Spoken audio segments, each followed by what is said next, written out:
Once upon a time, there were the God Wars, a war where the gods and their followers fought to decide who was the most douchebag. "This sucks," said one guy. "Let's flee to the west," said the other guy. Okay, and then they fled west and found an island. They called it Zea and created the Great Kourend. There, the refugees organized themselves in council houses, and each house had a role to protect the people. There were the smart guys, the thieves and pirates, the farmers, the smiths, and the military. For years, there were a bunch of political backstabs, kings and lords of Kourend disputing in petty conflicts, though they were relatively safe for a time, until the winter beast came, the winter thaw. It ravaged the land, providing a perpetual winter. "Oh no," said the people of Kourend. "The crops are frozen and there's no food." "Fear not," said some smith.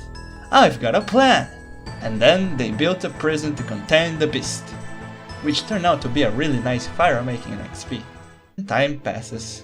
Kings rise and fall. There was this particular king, Shazian VII. He was also a douchebag. He was obsessed and corrupted by the power of the mysterious Dark Author. He spent most of his time on the Tower of Magic, experimenting with dark wizardry, using his own people and local species as test subjects to increase his own power. At some point, he managed to create the Lizardmen and other creatures to serve as his own minions. Eventually, people got tired of that madness. The king was betrayed and killed by his own guard. "You killed me," said the king. Yes, very douchebag, said the people. "Okay." Guess what? I'm back. The king, now as Zarek, returned thanks to the power of the Dark Altar. Thanks, Dark Altar. You're welcome. With his new powers and dark magic, with his army of experimented creatures and the Lizardmen under his command, Zarek killed the other lords of the houses, enslaved the population, creating the so-called Age of Strife. Once again, lots of people had to flee west and then south, beyond the Kibos regions. There, the refugees founded the kingdom of Varlamore. So Zarek continued his dark reign, with his lizardmen and experiments, spreading fear amongst the people.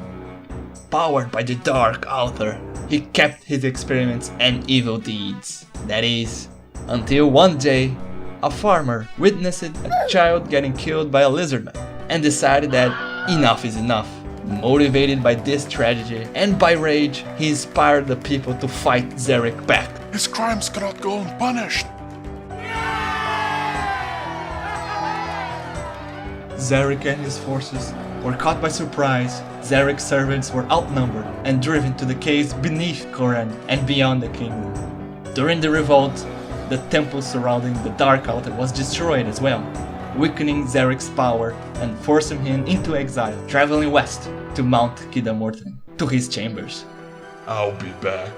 In his chambers, he continued his experiments as he conquered the caves. The guards that had failed him during the revolt were severely punished. You have failed me for the last time. His tyranny continued on his own subjects. Though the Lizardmen still roam some portions of the island, they're being kept in check by the forces of Kourend.